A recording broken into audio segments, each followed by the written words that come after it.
Hey guys, I'm back. It's been a little while. Kind of been out of Yu-Gi-Oh for pretty much about a year now. I haven't really been playing the game competitively, just kind of with friends and stuff. But I recently started going to tournaments again, so I figured I might as well start doing this again, because it's a lot of fun, I guess. And kind of documents some of my decks so I can go back and look at them later. Of course, it's always great to get some input from you guys. Anyway, so with we're not really a team anymore. I've come to realize I've only got like one other member, and he's not really in a financial position to play Yu-Gi-Oh. So it's pretty much just me. And I think what I want to do on this channel now is specialize more with budgety kinds of decks because honestly, that's always been kind of the player I am. I don't like to spend like a lot of money on like one card. The most I ever spent was $60 on a Silent Honor arc when it first came out, and honestly, I really wish I had never spent that because I mean it's like $20 now. So that's the way I look at it. I just like to work with cheaper cards and still do pretty good with it. So anyhow, this is my Gravekeeper deck profile with a blackwing tech. That's what I'm calling it. I don't want to call it Gravekeeper Blackwings because there's only three actual blackwings in it. But well, you'll see in a minute. So let me just go over this. I'll go over the Gravekeepers first, so it's a little simpler. All right, so I play 3 Commandant. I've been looking at deck profiles and seeing that a lot of people have been playing 2 Commandant for some reason, and I understand why they're saying that. It's because they don't want to dead draw it, and I can understand that, but 3 Commandant is really good because it gets your Necro Valley to your hand, and you need to have your Necro Valley. There are games where you just won't have a Necro Valley, and you really need to have it. So, I don't know. In my opinion, I would definitely run it at 3. 3 Spy, that's pretty obvious. It's pretty much the backbone of the deck. It's what all your main plays are going to go off of. That's why people used to just automatically Dark Hole when they knew you set a card in Gravekeepers because of this card. So, obviously, you want that, and you want your Descendants so you can start popping things with Gravekeeper Spy. You got great plays with the Recruiter, which is right here. I only play 2 of in this deck just because I need to have room for the Blackwings, but that's literally the only reason. Otherwise, I would totally be running more. 3. In the pure build, I always run 3. I don't know why people run 2 in the pure build. That doesn't make any sense to me. One ofs, I have 1 Nobleman. Also, I've seen a lot of people not running this at all. Another thing I can't understand because this literally it's searchable with Recruiter, which then lets you set up for Spy. And what's great about that is Spy can't be searched with Recruiter. So, and it's one of your main plays. So this guy literally sets up for Spy. Not to mention, it can help prevent OTK because it's this guy dies and Spy comes out, then you can special summon another like a Recruiter or something, and then that's like 3 attacks that you just blocked just because. So anyhow, I also play 1 Heretic. I don't feel like I have to explain this, but maybe I should. When Necro Valley's on the field, he's just unaffected by everything, like any card effect. So literally, if he has support, you can just keep poking your opponent for 18 every turn. Uh, by the way, he doesn't get the attack bonus from Necro Valley because he is also unaffected by Necro Valley. All right, and finally, this super questionable card that honestly for a long time I did not play, but I've actually found it to be a ridiculously good late game card. Obviously, can be annoying when you draw it early, but you got cards like Stell and just the fact that late game you're gonna have a shit ton of them in there, so he's probably gonna be at like 4 Gs, and then you're gonna have, like I said, Stell, where you're gonna be able to just add like cards to your hand. So usually what I do is I go Spy and Special or Recruiter, and then during my turn, provided Recruiter wasn't destroyed, tribute him, get a search, and then that's one other guy in my hand that I can use to protect him from being destroyed. So obviously he's not like ridiculously, good, but he's good against cards like Cool Fort Towers. Like he could just run over towers like no problem, and that's just great because that's actually one of the worst matchups I think that this deck comes up against. Mainly just because I can't really lock him out of the grave.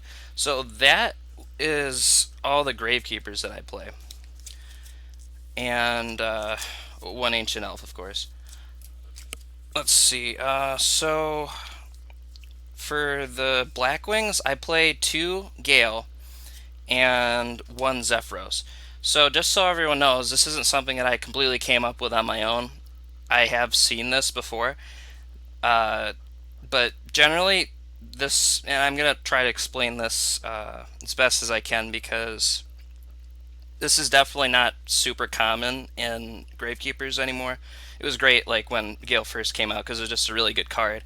But anyway, so like Gale, he'll half your opponent's attack, so he can run over a shit ton of things. Not to mention the fact that he's a 3-star tuner, which sets up for all sorts of different synchro plays with your other cards. And Zephyros is used to bounce either Necro Valley or Fiendish Chain, preferably Fiendish Chain, so that you can get a rank 4 playoff or even a sync for a 7. You could even just do the Blackwings do and just summon special effect and then sync for a Black Rose or whatever you want to do. So that's my Blackwing engine.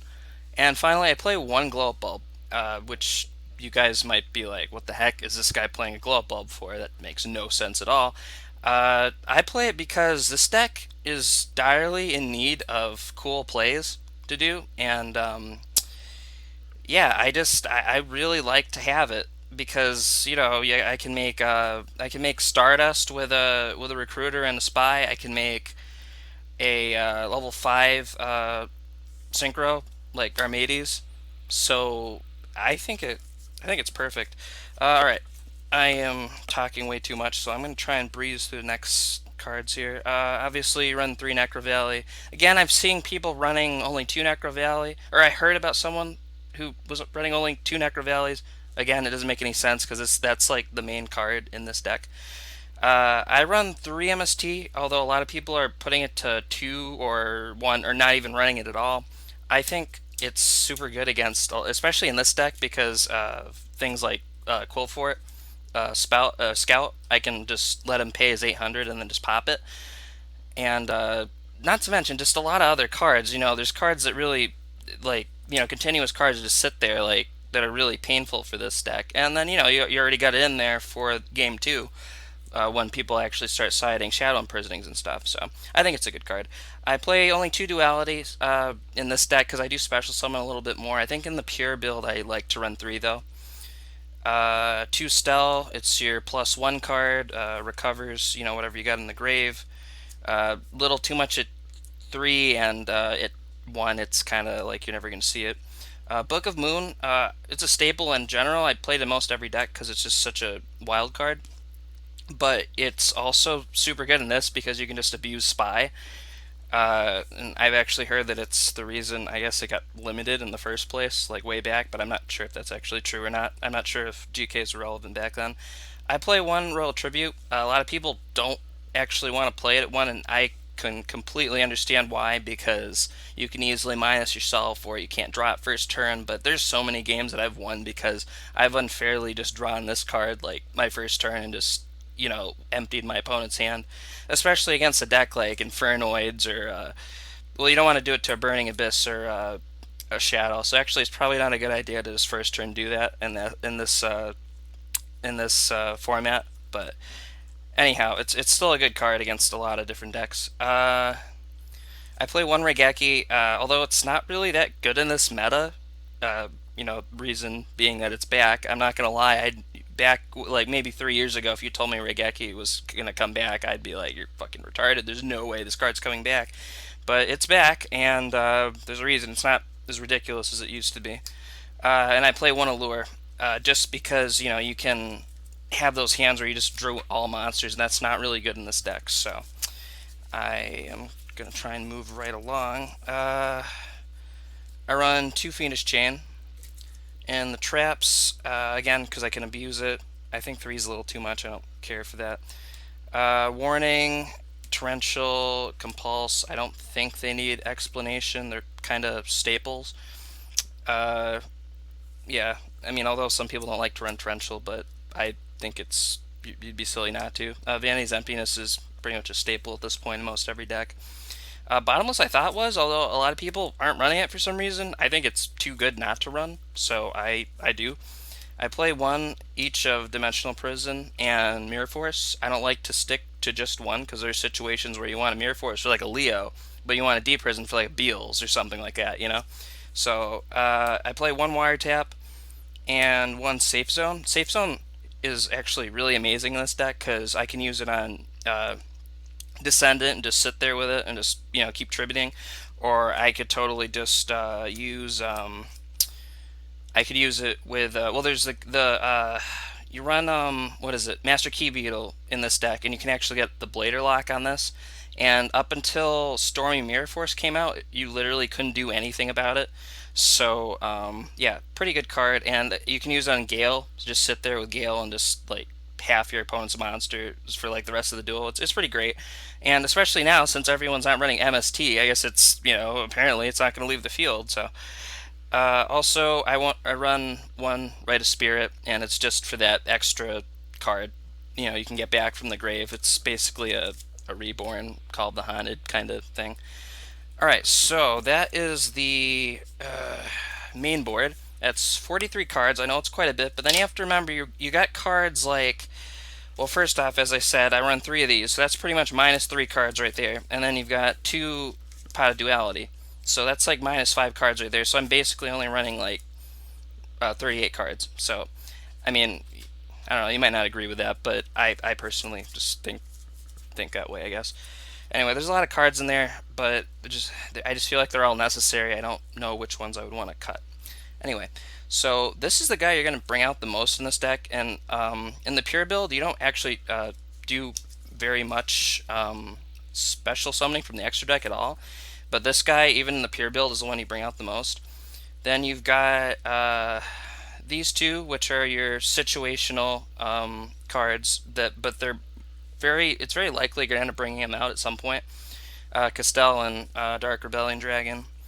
And these guys are your like even more situational cards. Like it's unlikely you're going to bring them out, but if you need them, if you need to bring them out. And of course you got Cowboy, your game ender. So those are all the Exceeds I play. And finally, I have Synchros. I got the new guy, Old Entity Hastor, which is a 4-star Synchro. So I can do it with a Recruiter and the Glow Bulb.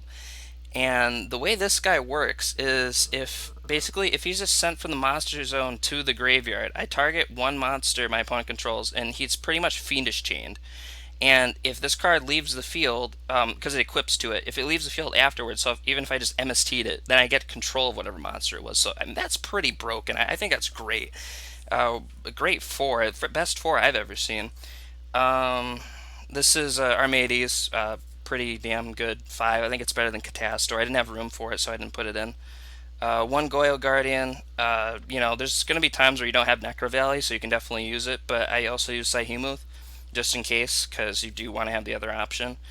One Armor Master because you got the Blackwing option. He's pretty darn good, so you definitely want to use him.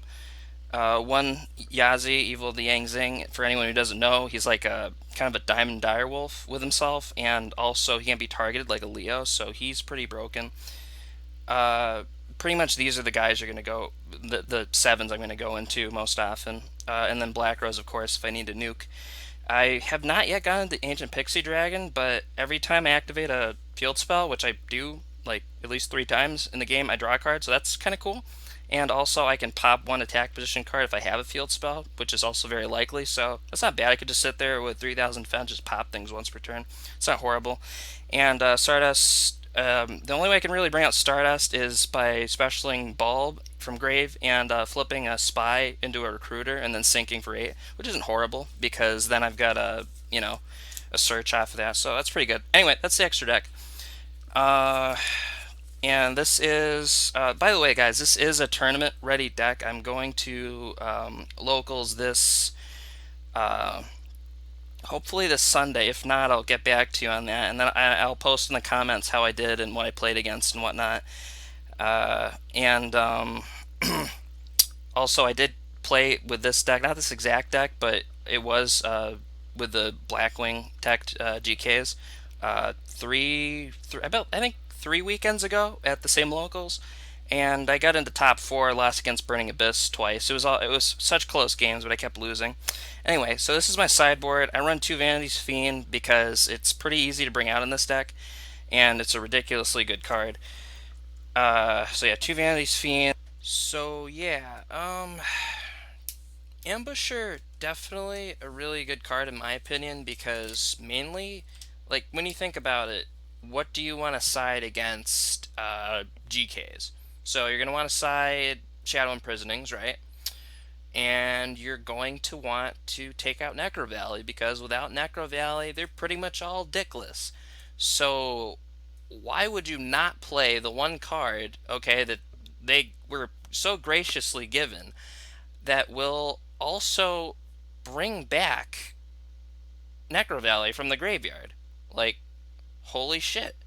That's an amazing card. And also, I can use it with Stell and just keep bringing it back. So, I think it's great. It's too bad Necro Valley prevents targeting the graveyard because he has 0 defense, and I really want to play a Mass Chameleon with him, but afraid it doesn't work. Anyhow, also when he's flipped, I can also take a card from my opponent's graveyard and stick it in the bottom of their deck, which can definitely disrupt some decks. Uh, well, believe me, there's a lot of them. Like zombies or maybe plants or I don't know, something like that. I can't think of any meta decks that actually hurts right now, but it definitely hurts a lot of decks. So it's a cool card. I like to have it and use it as a one of in the side. I also play 3 Twister. In any other deck, I would play like Malcat or Fairy Wind in this format, but kind of can't do that because as I just said, I'm trying to protect my Necro Valley. So if it kind of defeats the purpose if I'm just gonna get rid of it. So Twister works pretty well, and plus I have the 3 MSTs in my main board, so it's pretty good against most anything my opponent will throw at me. And the rest of them are going to be traps. So I've got Gozen Match, which seems to me to be a little more viable this format. I have used it against Burning Abyss before. Wasn't particularly useful, I guess, but I didn't have anything else to side, so at least it prevented them from making Dante, which is their main play anyway. So yeah, I guess it worked pretty well in that way. Also, really good against Yang Zings. I don't know if they're still relevant right now. I know someone at our locals was playing it 2 weeks ago, like maybe 4 weeks ago actually, and it was pretty broken. But I'm not sure if they're still viable or really good at this point. I would guess they're still all right. I also play Light Imprisoning, obviously for light decks. I've been debating on taking out the Deep Darks, but there's still a lot of decks it's good against. I mean, I can totally just basically bottomless Shadow fusions. I can take out, well, I don't know if elemental heroes or masked heroes are viable right now, but that definitely takes care of that. And yeah, oh, what else? Oh, cool offs. Quill-Offs are real, or Quill-Forts. They kept changing the names. I get confused. Sorry. Uh, anyway, yeah, that totally screws with their pendulum summons because it says monsters in parentheses, so it totally just banishes everything, just like bottomless trap hole. So I think that works great. Mind Crush, that in combination with Royal Tribute, or honestly just even as a side deck in general, it's a great card. Some people even main them, but I think it's better in the side just in case, because not every deck searches, although a lot of them do at this point in time. And I play the one Soul Drain, because the only thing it's going to affect in my deck is Recruiter, which I could either side out or just, wait till I don't have it. And it's only a one card anyway, so it's really not a big deal in my opinion. So that's the side. I'm going to be going to the tournament this Sunday to see how this works. And like I said, I'll comment on it and just let you guys know how it went, basically. And I'll even keep track of what I played against and how the games went and everything. I'll just have my little journal or whatever and just get that down, just to let you guys know. And also after this, I'd also like to upload a video that'll show some gameplay. I'm not really sure what people like more, if they like more of the live kind of, you know, games. The thing of those is they're really slow, so you don't get to see as much gameplay. But then if you got like the really fast ones, you don't really get to get any commentary from me. It's just kind of like this speed run. But I don't know, maybe I'll do like a combination, I thought, of both and just throw it in one video and see how it goes. Alright, anyway, so yeah, that's pretty much everything. If you guys have any questions or comments, of course, leave them below. And if you enjoyed the video, of course, shoot me a like or subscribe, that'd be cool. The only thing I think I'll quickly mention is pretty much every GK deck profile I watched used Imperial Tombs of Necro Valley, and at least at one or two, and I definitely used to run it at one, but I find it to be way too conditional. There are times where you just don't have Necro Valley or a GK, and you're just sitting there, and it really kind of sucks. It kind of reminds me of Six Sams, like you got to have one card in order, like more than one card to like get things off. You can't top deck. I mean, this isn't a good top decking deck either, but I mean, Six Sams are just horrible, man. Anyway, all right, so yeah, you guys have a good one. I'll get back to you on that, and definitely upload that other video within I don't know, a week or so, say something like that, because I'm thinking I actually want to play pure Blackwings by the next locals if I can. There's like a couple cards I'm missing, but anyhow, you guys take care. Bye. Don't say if I were you, or tell me what to do. How things would be if you were in my shoes. 'Cause you're not me.